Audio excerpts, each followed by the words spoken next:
একমাত্র বাংলাদেশের জাতির পিতা, যার ভাস্কর্য হওয়ার পর যেটা আমাদের বাঙালিদের অনুভূতির সাথে সম্পর্কিত, পৃথিবীর কোনো জায়গায় পাবেন না যে অনুভূতিতে আঘাত দেওয়া হয়।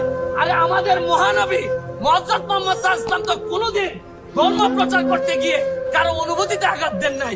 আর এরা এখন সামান্য এই 2 দিন আপনারা দেখবেন, খেয়াল করে আমার কাছে মনে হইতেছে, আমি জানি না আপনারা এটা বিশ্বাস করবেন কিনা, আমার মনে হইতেছে যারা মূর্তি এবং ভাস্কর্যের বিতর্ক যারা শুরু করছে, এরা হচ্ছে গিয়ে রাজাকার, আল বদর, আল শাম যুদ্ধাপরাধীদের এরা আত্মা ভয় করছে এদের উপরে।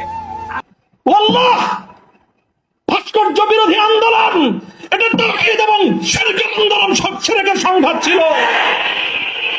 ভাস্কর্যের পক্ষে যারা ছিলেন তারা শিরকের পক্ষে ছিলেন, ভাস্কর্যের বিপক্ষে যারা ছিলেন তারা তাওহীদের ঝান্ডা সমুন্নত করেছেন।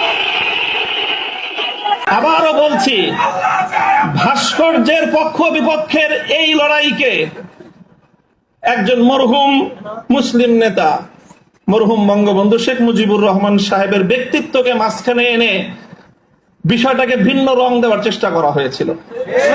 আমরা তখনও বলেছি, আজও বলি, ভবিষ্যতেও বলবো, ভাস্কর্য এটা বঙ্গবন্ধু শেখ মুজিবুর রহমান সাহেবের, শহীদ প্রেসিডেন্ট জিয়াউর রহমান সাহেবের, সেটার আমরা কোনো পার্থক্য করি নাই।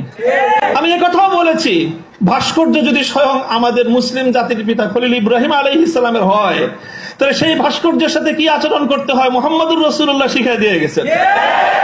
আল্লাহ রাসূল সাল্লাল্লাহু আলাইহি ওয়াসাল্লাম মক্কা বিজয়ের দিন বাইতুল্লাহ থেকে যেই মূর্তিগুলো বের করেছিলেন, যেই ভাস্কর্যগুলো বের করেছিলেন, তার মধ্যে তো একটা ছিল ইব্রাহিম আলাইহিস সালামের মূর্তি।